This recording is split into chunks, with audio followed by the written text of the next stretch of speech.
Well, got the sheet metal hammered out. A little bit of work on the sides. There has been a lot of welding on this. Both of these fenders. Cam helped me wheel them. You can see a little bit there. I mean, making metal. The tears were severe. This side was okay for the most part. I don't recall doing a lot of welding in here. Coming around to the front. Had to build that. Plug a hole up there. In this whole section here. Had to basically reconstruct all that. Moving on to the other side, same thing, plugged a hole. This was literally ripped out. This was all turned up. This entire corner all the way down was torn off. What shreds of metal I had, I put back together. Tried to line up the seams, and actually they did line up pretty good. Torn here, and then another smaller spot torn here. The sides, the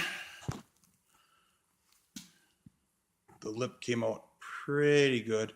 There's still more hammer on dolly. This side was literally ripped up, torn here and here. Got that. And again, the corners here. For 80 years old though, you can see in here, I welded a gusset underneath, or a fish plate, and the same thing up in this area, because where they formed the fender, they had these cuts, and then they formed it back and up, and of course, it's a stress point and a failure point. So, all in all though, I mean, extremely nice. After wheeling them, very, very, very nice look.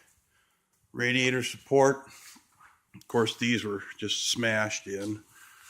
We got those taken care of. Not a lot, other than body work, not a bunch there. Tears. Right here was a tear. That's been welded.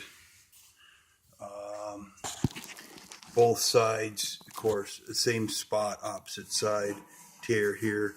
I ran a bead inside the corner. The radiator support comes on here and in. So I don't want to tear the bead out. I want to keep the strength down in the corners. I reinforced by welding both directions there on both sides. And again, reinforcing the different areas where the tears were substantial. On this particular side, you can kind of see the tear propagated way in, and that's all been finished out.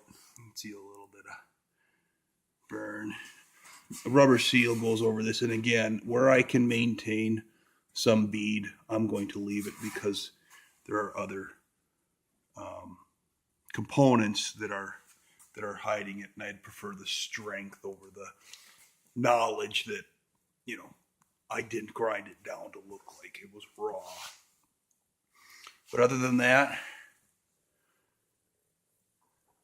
just a beautiful, beautiful, beautiful look. Fitment is good. And for the most part, from what I can see, well, no more than 1/8 of an inch on anything. And 1/8, I think, would be an extreme. Primer surfacer will take 98, 99% of this body at this point for blocking. So pretty happy with the overall quality of what's going on.